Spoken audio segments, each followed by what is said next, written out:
जय हिंद। आज आप सभी को नए साल का बहुत ही हार्दिक शुभकामनाएं।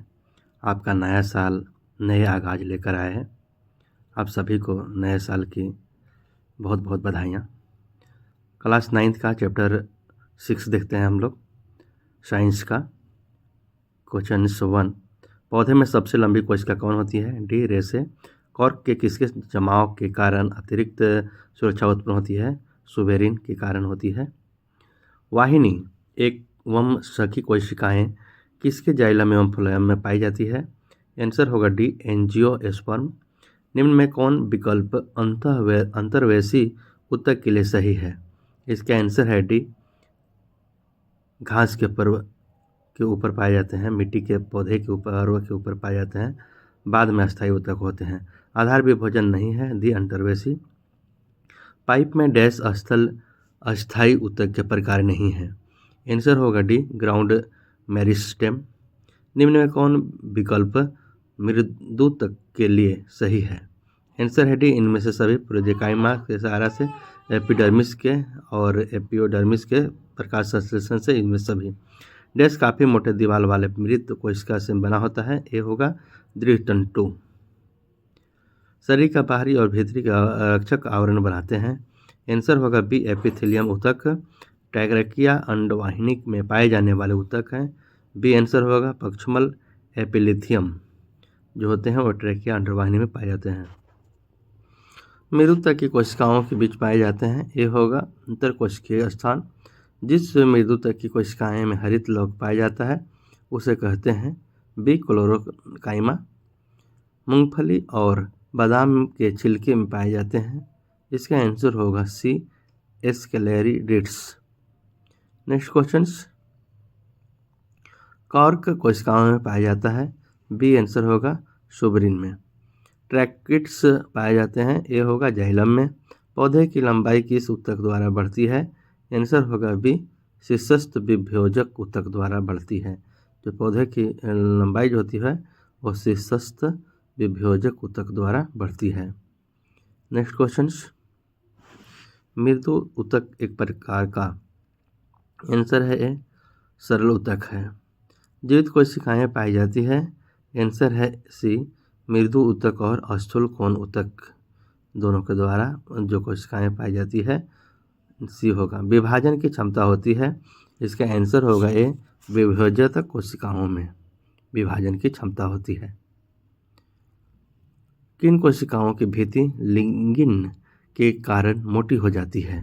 इसका आंसर है सी, दृढ़ ऊतक के कारण। ए, भित्ति लिंगिन के कारण मोटी होती है। गैसों का विनिमय किसके द्वारा संपन्न होती है? आंसर है बी, स्टोमाटा द्वारा। कॉर्क कैम्बियम का उदाहरण है। ये होगा पाव विधायनोतक। इनमें से किस पौधों में एरेनकाइमा पाया जाता है? इसका आंसर होगा सी, लवण युक्त वातावरण में पाए जाने वाले पौधे में एरेनकाइमा पाया जाता है। नेक्स्ट क्वेश्चन, सभी क्वेश्चन बहुत ही इम्पोर्टेंट हैं, सभी क्वेश्चंस को अच्छे से पढ़िए। इनमें से कौन ऐसा सरल यांत्रिक ऊतक है जिसमें लिंगिन नहीं पाया जाता है? आंसर होगा बी, कॉलेनकाइमा। डैश पादप का जटिल अस्थायी ऊतक है। सी होगा दोनों, दारोअबास्ट। डैश पाइप में अस्थायी कोशिकाओं के अपशिष्टीकरण से बनते हैं। आंसर है ए, अप्रत्यक्ष विभाजक ऊतक। सुएरिन नामक कार्बनिक पदार्थ जमा रहता है। आंसर है डी, कॉर्क कोशिकाओं में। जटिल ऊतक बना होता है। आंसर है सी, भिन्न भिन्न कार्य करने वाली विभिन्न प्रकार की कोशिकाओं का। किसके द्वारा मिट्टी से जल और खनिज लवण पत्तियों तक पहुंचाया जाता है? इसका आंसर है ए, जाइलम के द्वारा मिट्टी से जल और खनिज लवण पत्तियों तक पहुंचाई जाती है। चालनी नलिका बनाने में भाग लेता है। आंसर होगा डी, फ्लोएम। सह कोशिकाएं पाई जाती है। आंसर होगा ए, फ्लोएम। इनमें से किस में केंद्रक नहीं पाया जाता है? डी होगा, चालनी कोशिकाएं में केंद्रक नहीं पाई जाती है। इसका आंसर होगा डी। नेक्स्ट क्वेश्चन, सभी क्वेश्चंस बहुत ही इंपॉर्टेंट है। 30 नंबर का एमसीक्यू क्वेश्चंस आएंगे। जाइलम में कौन सजीव घटक है? इसका आंसर होगा D, xylem parenchyma. Mucilage tannin एवं रेजिन उत्पन्न करने वाले ऊतक को कहा जाता है। बी होगा ग्रंथिल ऊतक। जीव विज्ञान की वह शाखा जिसमें ऊतकों की बनावट का अध्ययन किया जाता है क्या कहलाता है? आंसर होगा बी, हिस्टोलॉजी। शरीर की सतह और अंगों की मुक्त सतह को अस्थिरित करने वाले ऊतक का क्या नाम है? आंसर होगा सी, एपिथेलियम। पेशाब बनाने वाली नलिकाओं में पाए जाते हैं। आंसर होगा ए, घनाभ उपकला। केराटिन संश्लेषण किस उपकला ऊतक में पाया जाता है? आंसर होगा ए, अस्थिरित उपकला में पाया जाता है। जंतु के रक्त के प्लाज्मा में नहीं पाया जाता है। आंसर होगा सी, प्रोथ्रोम्बोप्लास्टिन। जंतु के ऊतक में रक्त में नहीं पाया जाता है। केंद्रक स्तनपायी के लाल रक्त कणिका में पाया जाता है। आंसर होगा ए, भ्रूणीय अवस्था में। पेशाब का पीला रंग लाल रक्त कणिका के मरने के बाद किस भाग से बनता है? आंसर होगा सी, पायरोल रिंग से। शरीर में कहीं पर भी चोट लगने पर या संक्रमण होने पर कौन भक्षण कोशिका का कार्य करता है? ये होगा मोनोसाइट। टीकाकरण में किस श्वेत रक्त कणिका का सक्रिय कार्य होता है? आंसर होगा ए, लिम्फोसाइट। कॉन्ड्रियोब्लास्ट कोशिकाओं किस ऊतक के में पाई जाती है? इसका आंसर है सी, उपास्थि। लिगामेंट का निर्माण करता है। आंसर होगा बी, पीला तंतुमय ऊतक लिगामेंट का निर्माण करता है। Next questions. अरेखित पेशी है। आंसर है ए, अनैच्छिक। मांसपेशी तथा अस्थियों को जोड़ती है। डी होगा टेंडन। रक्त प्लाज्मा में उपस्थित जल का प्रतिशत होगी। आंसर होगा सी, 90%। रक्त प्लाज्मा में जो उपस्थित जल होती है उसमें 90% जल होती है। Next question. रक्त के थाका बनने में मदद करते हैं। बी होगा आंसर, थ्रोम्बोसाइट्स। ऊतक ऐसी कोशिकाओं का समूह है जिनमें पाई जाती है। आंसर होगा डी, समान उत्पत्ति, रचना एवं क्रिया पाई जाती है। विभेदक ऐसा ऊतक है जिसमें, आंसर होगा डी, उपरोक्त सभी गुण पाए जाते हैं। विभाजन कोशिकाएं पाई जाती है। कोशिका भित्ति पतली और अंतर कोशिकीय रिक्त स्थान का अभाव होता है। कोशिका द्रव्य संघन और एक बड़े केंद्रक से युक्त होती है। पौधे के तने की लंबाई में वृद्धि करने के कारण होती है। बी आंसर होगा इंटरकैलोरी विभाजक। घास के तने की लंबाई में वृद्धि करने के कारण सी होगा इंटरकैलोरी विभाजक होती है। ऑस्टियोब्लास्ट पाए जाते हैं। आंसर होगा ए, पेरिओस्टिक के आंतरिक तल पर। रक्त प्लाज्मा के फाइब्रोनोजन के निष्कासन के बाद क्या बनता है? बी होगा सोरम। केंद्रक अनुपस्थित रहता है। सी होगा वयस्क चालनी नलिका में। केंद्रक जो अनुपस्थित रहता है उसका आंसर होगा सी, वयस्क चालनी नलिका में अनुपस्थित होता है। पौधों में फ्लोएम यह कार्य करता है। बी होगा आंसर, आहार चालन। सल्की या सल्काभ एपिथेलियम का प्रमुख कार्य है। सी आंसर होगा सुरक्षा। पक्षमाभी या पक्षमल एपिथेलियम पाए जाते हैं। इसका आंसर होगा ए, ट्रेकिया में। जो पक्षमाभी या पक्षमल एपिथेलियम पाए जाते हैं और ट्रेकिया में पाए जाते हैं। उपकला एपिथेलियम कैसा ऊतक है? सी आंसर होगा, इसमें अक्सर कोशिका अस्तर और कभी कभी एक से अधिक कोशिका अस्तर पाए जाते हैं। योजी उनक का ऊतक का कार्य है। आंसर है डी, इनमें से सभी शरीर का सुरक्षा, अवस्था का संचयन, पदार्थों का परिवहन। दो अस्थियों को आपस में जोड़ने वाले रेशेदार ऊतक को क्या कहते हैं?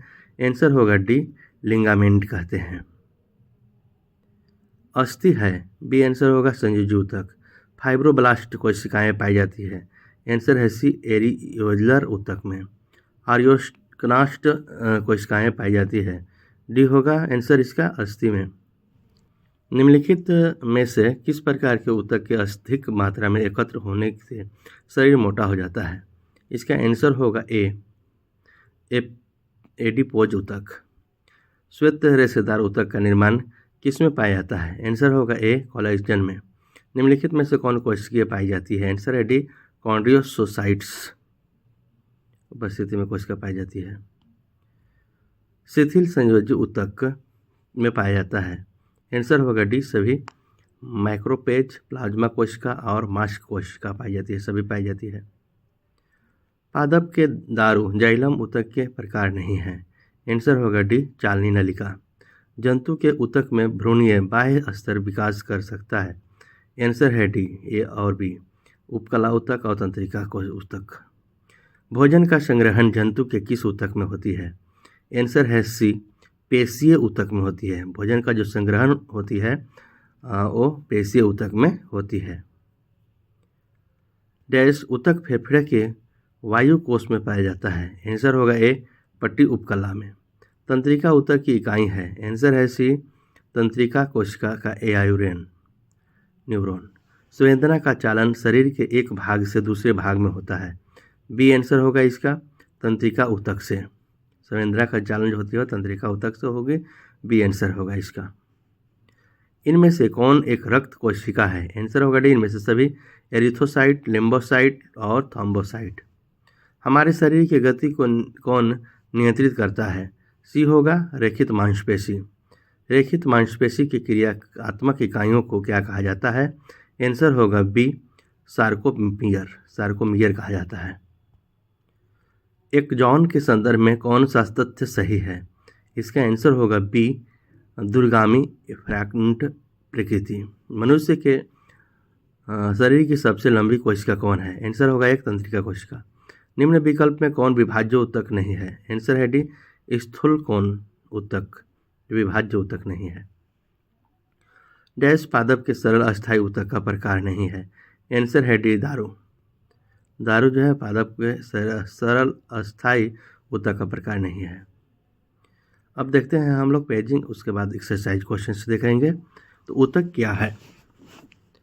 ऊतक कोशिकाओं का समूह होता है जिसमें कोशिकाओं की संरचना, उत्पत्ति तथा कार्य एक समान होते हैं। बहुकोशिकीय जीवों में ऊतकों का क्या उपयोग है? बहुकोशिकीय जीवों में ऊतक संरचनात्मक शक्ति तथा यांत्रिक शक्ति प्रदान करते हैं, श्रम विभाजन करते हैं तथा अधिकतम क्षमता के साथ कार्य कर सकने के लिए एक विशिष्ट क्रम में व्यवस्थित होते हैं। प्रकाश संश्लेषण के लिए किस गैस की आवश्यकता होती है? इसमें CO2 गैस की आवश्यकता होती है।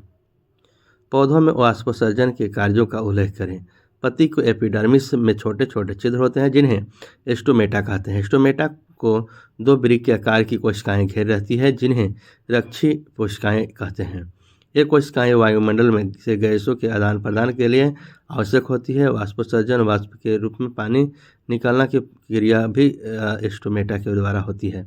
वाष्पोत्सर्जन की उपयोगिता, यह पौधों के आसपास में तापमान बढ़ने नहीं देता है। इसी खिंचाव के कारण पौधों में जल और लवण बनते हैं, पौधों में निष्कासन होती है। सरल ऊतकों के कितने प्रकार होते हैं?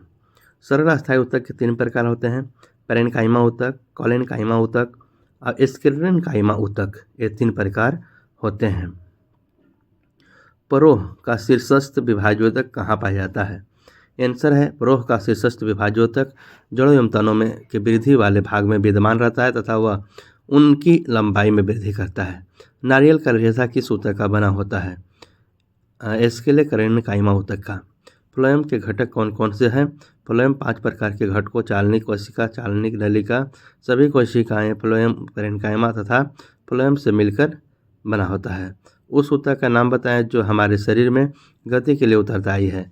पेशीय ऊतक जो है हमारे शरीर में उत्तरदायी है। नेक्स्ट, हृदय पेशी के 3 लक्षणों को बताएं। हृदय पेशी के 3 लक्षण हैं। हृदय के पेशी कोशिकाएं बेलनाकार शाखाओं वाली और एक केंद्रीय होती है। यह अनाक्षित पेशीय कोशिका होती है क्योंकि इनकी गति को संचालित नहीं किया जा सकता है। हृदय की पेशियां जीवन भर लयबद्ध होकर प्रसार एवं संकुचन करती रहती है। एरी ओवर ऊतक के क्या कार्य हैं? एरी ओवर ऊतक के कार्य हैं, यह अंगों के भीतर की खाली जगह में भरता है, आंतरिक अंगों को सहारा प्रदान करता है, ऊतकों के मरम्मत की सहायता करता है। ऊतक की परिभाषा ऊतक के कोशिकाओं के समूह एक है जिसमें रक्षा करने की दक्ष होती है, जिसकी संरचना एक समान होती है। कितने प्रकार के तत्व मिलकर जाइलम ऊतक का निर्माण करते हैं? उनके नाम बताइए। जाइलम ऊतक 4 प्रकार के ऊतक कोशिकाओं से मिलकर बने होते हैं। वाहिनी ऊतक, जाइलम कैट्स वाहिका, जाइलम प्रेकाइमा और जाइलम प्राइसरेसे। पौधों में सरल ऊतक जटिल ऊतक में किस प्रकार के भिन्न है? सरल ऊतक और जटिल ऊतक एक प्रकार की कोशिकाएं होती है, इसमें एक से अधिक प्रकार की कोशिकाएं होती हैं। ये 3 प्रकार के पेरेन्काइमा, कोलेनकाइमा और स्क्लेरेन्काइमा, ये 2 प्रकार के होते हैं, फ्लोएम और जाइलम। इसमें पौधे में बेसिक और पौधे में कठोर मजबूत बनाता है, इसमें है कि संवाहक को काम करती है। न्यूरॉन देखने में कैसा लगता है? न्यूरॉन छोटे पौधों के जैसा दिखाई देता है, जिससे लंबे पतले बालों जैसी शाखाएं निकली होती है। तंत्रिका ऊतक की कोशिकाओं की तंत्रिका कोशिका या न्यूरॉन कहते हैं। इसमें केंद्रक या कोशिका द्रव्य होते हैं। प्रत्येक न्यूरॉन में एक लंबा प्रवर्ध होता है, जिससे एक्सॉन कहते हैं। इसमें बहुत सारी छोटी शाखाएं वाले प्रवर्ध डेंड्राइट्स होती है। एक तंत्रिका कोशिका 1 मीटर एक लंबी हो सकती है। इसे अब देखिए, इसका है जिसमें न्यूक्लियस होता है, डेंड्राइट्स होती है, तंत्रिका तंत्र होता है, कोशिका काय होता है, तंत्रिका अंतिम शाखा एक्सॉन्स होती है। न्यूरॉन कोशिका की ऊतक की इकाई जो है, इसका ये चित्र देखिए। कोशिका भित्ति के आधार पर पेरेन्काइमा, कोलेनकाइमा और स्क्लेरेन्काइमा के बीच भेद स्पष्ट करें। पेरेन्काइमा, इसकी कोशिका भित्ति पतली होती है। कोलेनकाइमा, इसकी कोशिका भित्ति पतली होती है और सेलुलोज और पेरिकोइड तथा जमा होने के कारण किनारों का भित्ति मोटी होती है। स्क्लेरेन्काइमा, इसकी भित्ति लिंगिंग के कारण मोटी होती है। लिंगिन कोशिकाओं को दृढ़ बनाने के लिए सीमेंट का कार्य में करता है। रंध्र होता है। रंध्र जो है वो मुख्य वायुमंडलों में गैसों का आदान प्रदान रंध्रों द्वारा होती है। इसमें प्रकाश संश्लेषण में CO2 और शोषण की O2 होती है। वाष्पोत्सर्जन क्रिया वाष्प के रूप में निकाली जाती है, पानी में सहायता करता है। 3 प्रकार के पेशीय रेशों में चित्र बनाकर अंतर स्पष्ट करें। देखिए, इसका चित्र बनाया गया है नीचे। और रेखीय पेशी, चिकनी पेशी और हृदय पेशी का। और इसमें है अंतर कि रेखीय पेशी प्रायः अस्थियों और से जुड़ी होती है। यह आँखों और पलकों के मूत्रवाहिकी फेफड़ों की श्वसनीय होती है। यह हृदय में पाई जाती है। यह ऐच्छिक होती है। चिकनी में होता है अनैच्छिक होती है और हृदय वाले में अनैच्छिक पेशी होती है। इसमें गहरे तथा हल्के रंग की पट्टियाँ होती है, इसीलिए इसे रेखीय पेशी कहते हैं। इसमें गहरे तथा हल्के रंग की पट्टी नहीं होती है, इसीलिए इसे अरेखित पेशी कहते हैं। इसमें गहरे तथा हल्के रंग की पट्टियाँ नहीं होती है, जो हृदय पेशी होती है उसमें। रेखीय पेशी में यह लंबी बेलनाकार शाखारहित बहुनाभिकीय होती है। यह नाभि केंद्रीकृत और सिरे के नुकीली तंत्र के अंग होता है। यह बेलनाकार शाखाओं वाली केंद्रित होती है। कार्डियन हृदय पेशी का विशेष कार्य क्या है? कार्डियन का जो पेशी के विशेष कार्य हैं, हृदय की पेशियां जीवन भर लयबद्ध होकर परिसार एवं संकोचन करती रहती है। यह लयबद्ध परिसार एवं संकोचन हृदय की पंपिंग क्रिया से सहायता करता है तथा रक्त संपूर्ण शरीर में गति करता है। नेक्स्ट प्रकार के पेशीय अरेखित कार्डियक हृदय पेशियों में शरीर के स्थिर कार्य और स्थान के आधार पर अंतर स्पष्ट करें। रेखित, अरेखित और कार्डियक में ये ऐच्छिक पेशियां हैं जो शरीर को इच्छा अनुसार गति प्रदान करने में सहायता करती है। ये अनैच्छिक पेशियां हैं, अर्थात ये जंतु की इच्छा पर संचालित नहीं होते हैं। ये स्वतः ही पेशियों की गति नियंत्रित करती है। कार्डियक के सभी प्रकार के ऐच्छिक जो हृदय के पेशियों को बीच बिना थके प्रसार एवं संकोचन में सहायता करती है। शरीर में स्थित हाथ, पैर, कंकाल पेशियां रेखित पेशियों का उदाहरण है। अरेखित पेशियां में हार नलिका, रक्त नलिका एवं प्रसार एवं संकोचन, आंख की पलक, मूत्रवाहिका और फेफड़ों की श्वसनी। कार्डियक में हृदय में अर्थात हृदय की दीवारों। न्यूरॉन की एक चित्र चित्रित की गई है। देखिए, न्यूरॉन की चित्र एक्सोन, टर्मिनल न्यूरॉन, कोशिकीय, एक्सोल और सिराक्सिस केंद्रक और डेंड्राइट्स चित्र में अंकित की गई है। निम्नलिखित के नाम बताइए। ऊतक में जो मुंह के भीतर अस्तर का निर्माण करता है उसको सल्की एपिडेपिस कहते हैं। ऊतक जो मनुष्य की पेशियों के अस्थिक में जोड़ता है इसके कंडरा कहते हैं। ऊतक जो पौधे के भोजन का संवहन करता है फ्लोएम कहते हैं। ऊतक जो हमारे शरीर में वसा का संचय करता है वसायम ऊतक कहते हैं। तरल आत्राधि सहित संयोजन ऊतक होती है, उरक्त ब्लड कहलाती है। मस्तिष्क में स्थित ऊतक जो होती है न्यूरॉन कहलाती है। जो मस्तिष्क में स्थित जो ऊतक होती है उसको न्यूरॉन कहते हैं। सभी क्वेश्चंस बहुत ही इंपॉर्टेंट है, अच्छे से इसको पढ़ें और अच्छे से रिवाइज करते रहें। निम्नलिखित में ऊतक के प्रकार की पहचान करें। त्वचा, पौधे का वल्क, अस्थि, वृक्कीय नलिका, अस्तर, संवहन स्वंडल। त्वचा, सल्की एपिडेर्मिस ऊतक, पौधे का वल्क, विभाज्य ऊतक, रक्षी ऊतक, अस्थि, असंयोजी ऊतक, वृक्कीय नलिका स्तर घनाकार एपिडिपियस ऊतक, संवहन ऊतक, अस्थायी ऊतक होती है फ्लोएम और जाइलम। परेकाइमा ऊतक किस प्रकार के स्थित होते हैं? परेकाइमा ऊतक पत्तियों में पाए जाते हैं। इस स्थिति में इसे क्लोरोकाइमा हरित ऊतक कहा जाता है। जलीय पौधों में बड़ी गुहिकाएं होती है जो पौधों को तैरने के लिए उत्प्लावन बल प्रदान करती है। इस परेकाइमा को एनकाइमा कहते हैं। अतः ये पत्तियां तने जड़ों में पाए जाते हैं। नेक्स्ट क्वेश्चन, पौधों में एपिडर्मिस की क्या भूमिका होती है? एपिडर्मिस की निम्नलिखित मुख्य भूमिका होती है। पौधे की पूरी सतह एपिडर्मिस से ढकी हो रहती है।